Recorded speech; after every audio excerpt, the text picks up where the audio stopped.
Gani mwanafamilia wa channel tupendwa hii hapa ya Kileo Media. Kama ndo mara yako ya kwanza, basi nikusihi usisahau kusubscribe, kulike, kushare pamoja na kucomment. Bwana Kajala Masanja ameweza kuzoa gunzo kubwa ambalo watu wengi hawakuweza kutegemea kama Kajala angeweza kufanya mambo hayo ambayo aliweza kuyafanya. Unaambiwa bibie Kajala baada ya kuweza kurudiana na Harmonize ameweza kufanya tukio kubwa ambalo lilomfanya bibie bwana mkubwa Harmonize kuweza kugaili kabisa kuweza kurudiana na bibie huyu.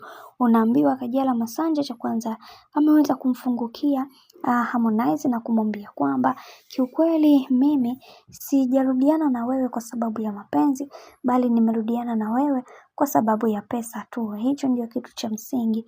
Kama ni mapenzi ningeyapata kwa mtoto wangu na kwa hata wanaume wengine.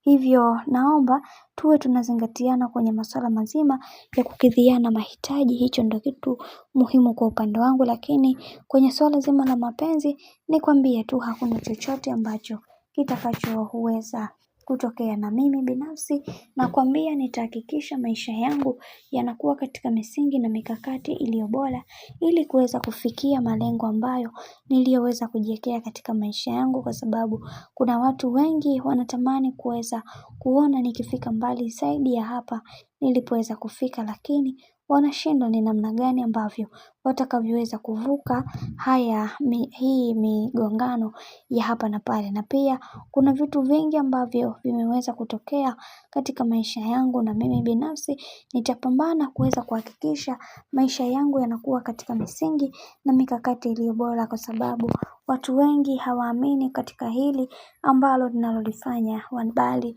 wamekuwa wakiamini katika kile ambacho wao wanaamini. Hili jambo linaniumiza na linanikatisha sana tamaa, lakini wacha tuone mwisho wa haya yote itakuwa vipi, kwa sababu kuna vitu vingi vimeweza kutokea katika maisha yangu na nashindwa kuelewa haya yote yanasababishwa na nini, lakini ninaamini katika hiki Mungu atanipigania na kila kitu kitakwenda kuwa sawa. Hili ni jambo tu la muda na natamani kuweza kuona maisha yangu yakiwa katika misingi na mikakati iliyo bora zaidi.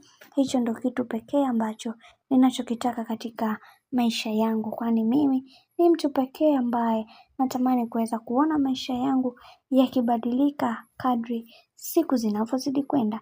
Bwana, mambo ni kama hivyo ambavyo unavyozidi kuona, mambo ni mengi. Mimi naomba nikusihi kitu kimoja, kama ndo mara kwa kwanza, basi usisahau kusubscribe, kulike, kushare pamoja na kucomment.